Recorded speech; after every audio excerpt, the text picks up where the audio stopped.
Hey guys, we're back. I'm Jordan. I'm Michaela. And That's Sugar. this is, yep, we got our dogs with us That's this time. Gizmo. Sugar over here. You probably can't see Gizmo too well, but he'll probably pop up a little bit during this video. So, we got big news. We're on the road. We are on our way to our first stop. And we are stopping in St. Louis for about 5.5 hour drive for our first day. And we figured we'd talk with you a little bit and kind of tell you what we're going to do there. And now that we're actually on the road and got everything packed up and we're going, we can kind of talk about the packing process and how much fun that was. So I'll let you start it off. I think the packing process at the beginning went really well, and then just getting everything cleaned up throughout the whole house. You just keep finding little things to add, which actually adds up a lot. We left a lot of stuff there, but some stuff we just wanted to take. Yeah, just every little thing adds up. And let me be the first to say we have something jammed in every nook and cranny of this car. There is no free space at all. The trunk we could barely close. There's shoes in the glove box, and the center console is completely packed. The doors, we have the dogs in the back, and the back window completely full of stuff. I mean, there is no free space. My lap is full of stuff. Her lap is full of all sorts of stuff. And but we made it, so we're kind of comfortable. I mean, everyone's got to be able to get through it. It's only a couple days, and we'll push through it no matter what. And then we wrote down some points that we're going to kind of discuss with you today, and we'll start with the first one.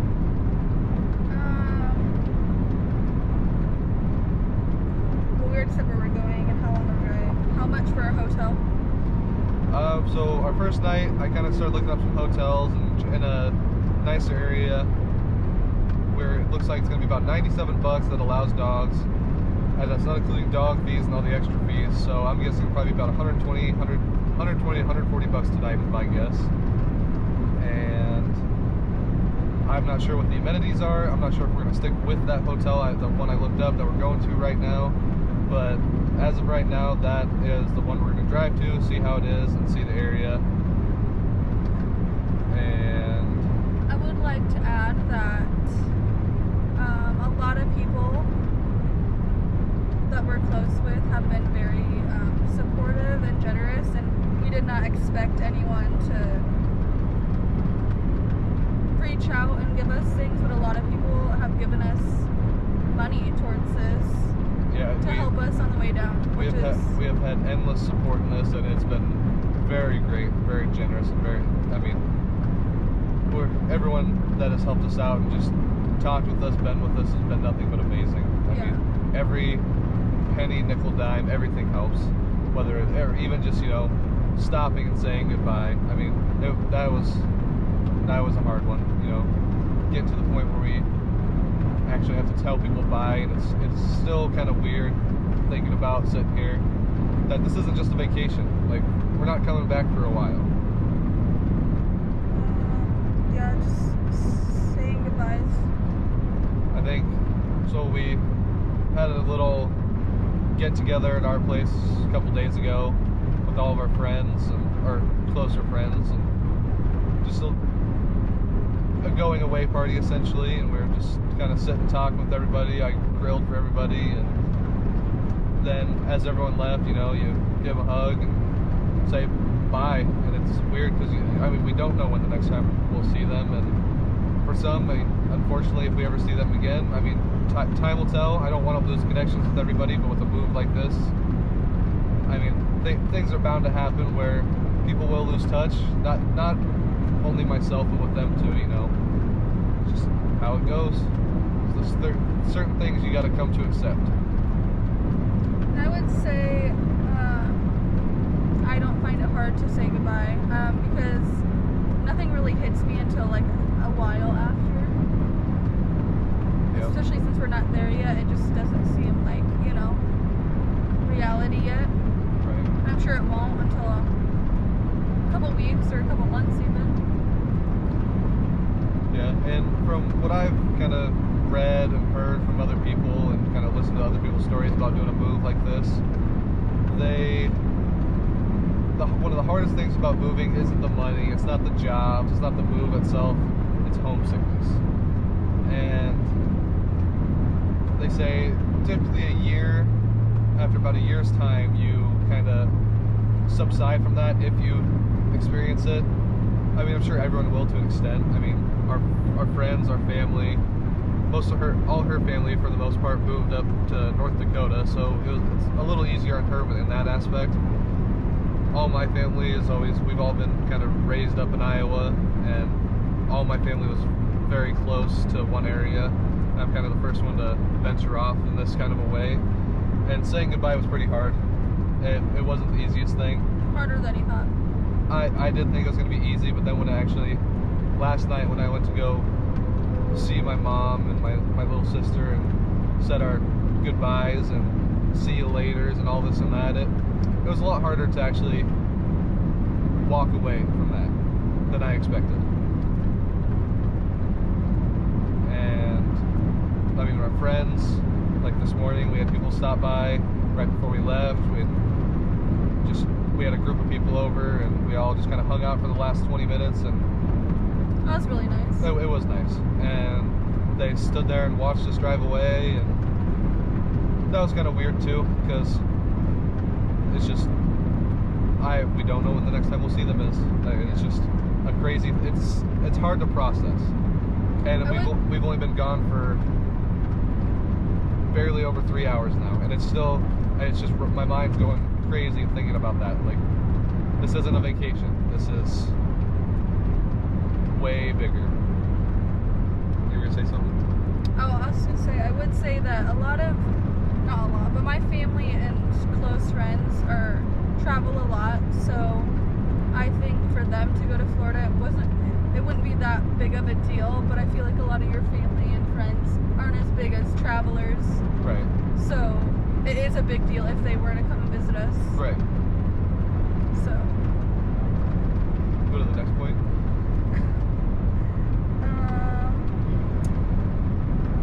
Just traveling with the dogs, and then what we're gonna do when we have St. Louis. So, with our move, a really hard thing that's going on is storage and space to get this vehicle to go. You know, get it on the road, get all of our stuff packed up. And when it came down to it, yesterday was our final day in Iowa, in our home, and I thought the car was full, and then we load up we gather everything else, and it's like there's more and more and more. So it ended up getting to a point where we just jam it in there. I would say it looks like the dogs don't have a lot of room, which they really don't have a lot of extra room. They do have plenty of room. She's just on top of something, and that's her choosing to. She doesn't have to be. She just likes being high above everything. But they do have plenty of room. Our husky's not too huge on car rides, so he kind of naps and takes it easy. He's kind of anxious, and so for the most part, the dogs are pretty good. They're quiet. We have never stayed in a hotel with dogs, though. We have not stayed in a hotel with the dogs. We'll see how that goes. And Sugar, this little white one here, she'll do fine. I mean, she's never been kenneled. She's potty trained very well. She doesn't have accidents or anything. Now, Gizmo the husky, he's another story. If we unload the kennel, we're going to unpack a lot and repack a lot in the morning. So I think we're going to try tonight without a kennel and see how that goes. And maybe just like leave them out and go to Walmart and come back and make sure that nothing. Yeah, we'll just leave for maybe 30-40 minutes, try a little test run, and see how it goes. But we haven't kenneled him in the past, like, what, 2 weeks? Yeah. About 2 weeks, and he's done good. I mean, he's been really good. But that was at home. This is a new environment, so we'll see.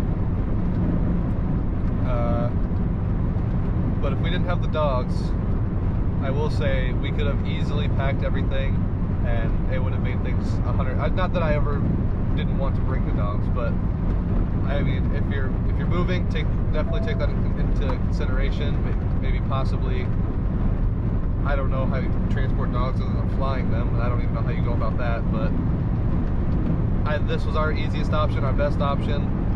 You know, we're all a family. We wanted them to experience everything with us, our whole travel, our 4-day trip down to Florida, and yeah. Just what we're gonna do in St. Louis. Oh, in St. Louis. So we got a couple things we've got in mind. I know for sure we're gonna go to the Arches. I've been there before. I've never been to St. Louis, and my grandpa recommended the Budweiser Factory Museum.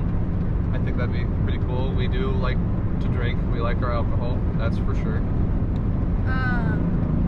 I did mention the City Museum, but now that I'm thinking about it, there's a lot of things that you would touch and grab throughout the whole entire day. So I don't know if that's something.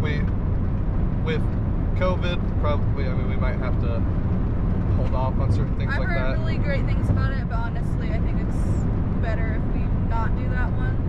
Now that I'm thinking about it, it does look really fun though. But maybe we'll have to do that later on down the road on a drive back, or make another trip or something. and it's gonna go by fast. I mean, we only have a couple hours. Yeah, we should be there. The GPS says right now about probably 1:30 is when we'll get there. And I mean, then we have the rest of the day, but that's if we get the first hotel we pick, and if we don't, Getting everything ready and just getting settled resting a in. little bit. Definitely gonna take a break once